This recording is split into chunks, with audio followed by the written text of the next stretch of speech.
Good evening. This is James Exum coming to you from my home in South Austin, Texas. It's an old yogi. In fact, my yogic name is Sakshi, which means to witness.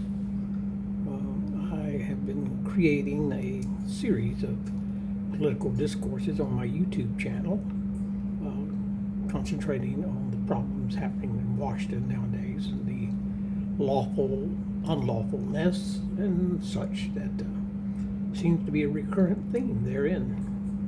Tonight I'm giving a discourse I tentatively titled Yogi's Thoughts on Extortion in the Political Arena, the key word here being extortion.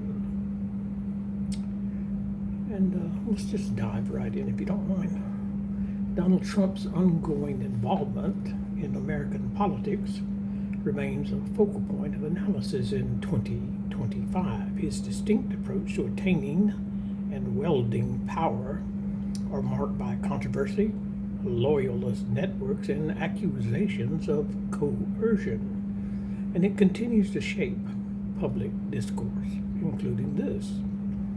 Recent events, including those unfolding in the current election cycle, often offer fresh perspectives on the mechanisms and the underpinning of his conniving influences and methods, not to mention distractions. In politics, extortion is generally refers to use of threats, pressure, or manipulation to steer other individuals or groups towards a desired outcome. Does any of that sound familiar to you, my listener? And to the general public of America, the United States of America? It often serves the interests of those in power. Well, there it is. It may involve explicit intimidation or subtler tactics such as leveraging access, information, or financial resources to compel cooperation of silent dissent. Excuse me one second. While not always illegal, these strategies can significantly alter the balance of power and public trust in our institutions. Trump's political strategy playbook and some of the key tactics he is utilizing in our year 2025. Donald Trump's mode of consolidating authority and maintaining allegiance can be understood through several interconnected strategies. Observers and critics often point to the following reoccurring themes in his 2025 activities, his playbook. Transactional loyalty. Trump continues to prioritize loyalty, rewarding devoted allies, and marginalizing, I'm sorry, my parrot is waking up in the background and trying to get into the conversation. I put him to bed about an hour ago, but he's not quite ready to sleep, obviously. So this is why I'm speaking in a very soft and low voice. You can turn up your volume if you like, and also go to the hidden text button that'll display what I'm saying as writing across the screen. This approach shapes inner workings of his campaign, the Republican Party, and interactions with donors and local officials. Public pressure and social media. Trump's use of his social media platform, Truth Social.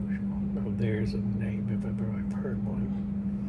It has almost anything on it except the contents of any viable source or display of truth. The man well, I'm not going to get into personal incidents. He also tries to use public rallies, which seems likely to go bust on him, even though he tried one the other night from a casino. A bad choice of places to present his words, if you ask me, seeing as he's busted and gone bankrupt in some of his own casinos, which is historically unheard of. A casino owner will go broke. He frequently calls out critics, often by name, mobilizing his base and sometimes resulting in online harassment of targeted individuals. One more time. That should be enough on his transactional loyalty. Public pressure and social media. Trump's usage of social media platform, Truth Social, as well as public rallies, remains robust. He frequently calls out critics, also by name, and then goes after those said folks by mobilizing his base, and sometimes that results in online harassment of targeted individuals. I can, in my life, remember another president acting in such a way, with the exception of possibly Richard Nixon. Richard Nixon was a cupcake compared to this pile of barnyard feces. Legal treats and threats and litigation. A pattern of threatening lawsuits against media outlets, journalists, and political adversaries persist. In 2025, several investigative journalists and commentators reported receiving legal notices, barely, or public warnings, more like threats, after publishing critical stories or questioning Trump's business and campaign practices. Information control. Trump's team maintains tight control over internal communication and messaging. A perfect example is Pete Hegseth's press room in the Pentagon. He fired most of the press that was there before his coming into power, which he does not deserve, in my opinion, at all, and I am a veteran, and, by putting in his own team, most of them lackeys and folks from over at Fox and Friends. Several investigative journalists and commentators reported receiving these legal notices, and so forth. Leaks are met with swift and public retaliation, reinforcing a culture of secrecy and hierarchy amongst his closest advisors. Influence through endorsements and fundraising. Numerous accounts from the current primary season revealed that Trump or his allies have cautioned party members and donors, imagine that supporting rival candidates could mean exclusion from high-profile events or future financial backings. A dynamic that shapes loyalty during the 2025 campaign. Polarizing rhetoric. Trump's language continues to divide supporters and distractors, creating an environment where non-alignment can lead to social or professional isolation. Particularly within conservative circles. Recent examples from the landscape of 2025, campaign finance pressures. Reports in early 2025 indicate that party officials and donors who show support for Trump's primary opponents have been warned, sometimes directly, more often through intermediaries, about the risk of being shut out from future events or endorsements. It's a nice little candy shop you've got here, sir. It'd be a shame if anything ever happened to it. Sound familiar? Try Chicago in the 20s and 30s. Escalating online backlash. Several high-profile conservative commentators who criticized Trump's campaign tactics in 2025 described receiving waves, folks, of negative attention, including harassment and threats from online networks closely tied to Trump's base.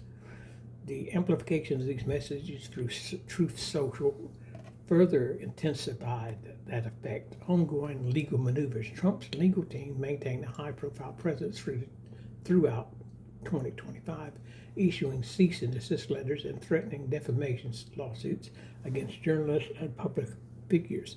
Some media outlets facing the prospects of costly litigation have edited or retracted "There goes free speech." How dare he lay his hand on free speech?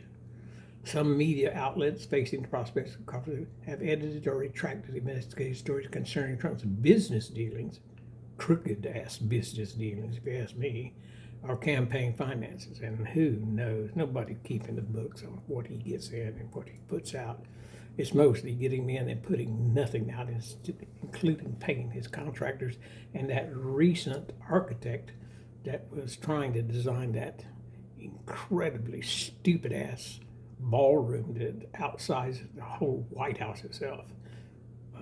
Are we thinking Caligula here? Or are we thinking Neroism? I think it's more Neroism. State party endorsement dynamics in several states. Local officials have reported receiving implicit warnings. Local officials have reported receiving implicit warnings that backing other Republican candidates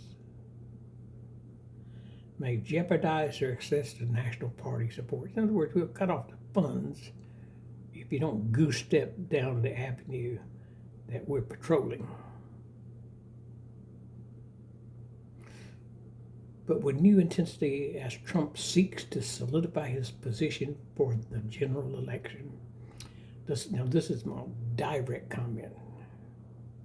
My direct comment. The spewing of propaganda, the hide of truth coming from what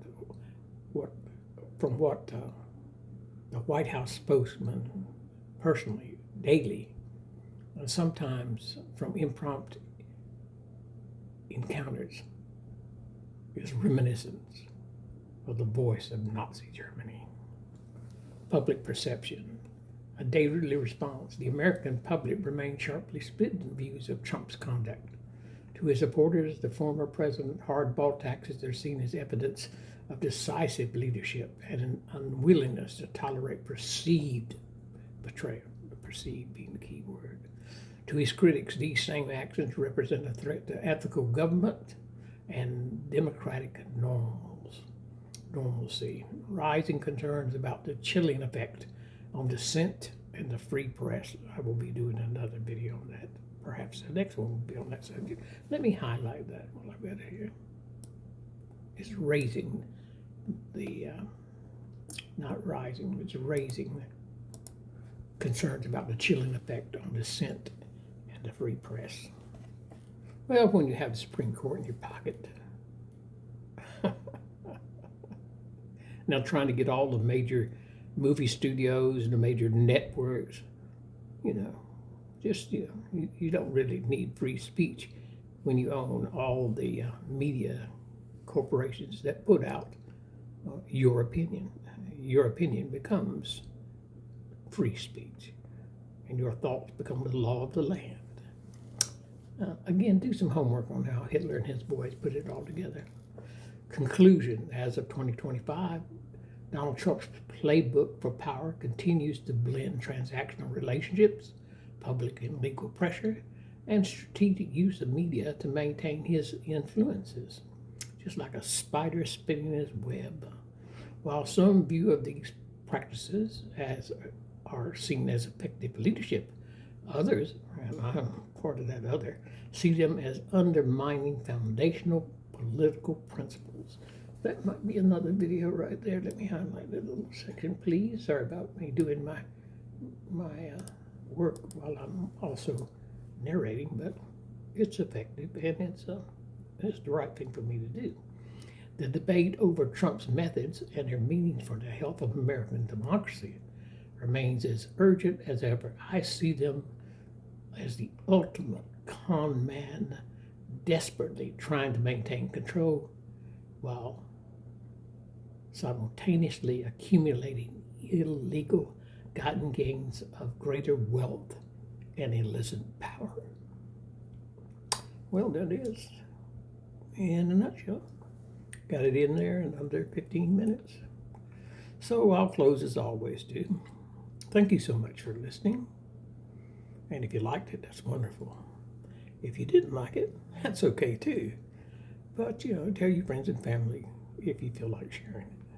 And use it on the other side of the tracks if you feel like, and I meant it that way, on the other side of the tracks, if you are in total disagreement with my thoughts and my followers' viewpoints on, all the conniving things that are happening in Washington.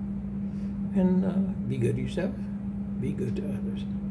And as always, I just simply try to tell you the truth as an old yogi. And I'll see you next time, and thank you, and enjoy the rest of the year.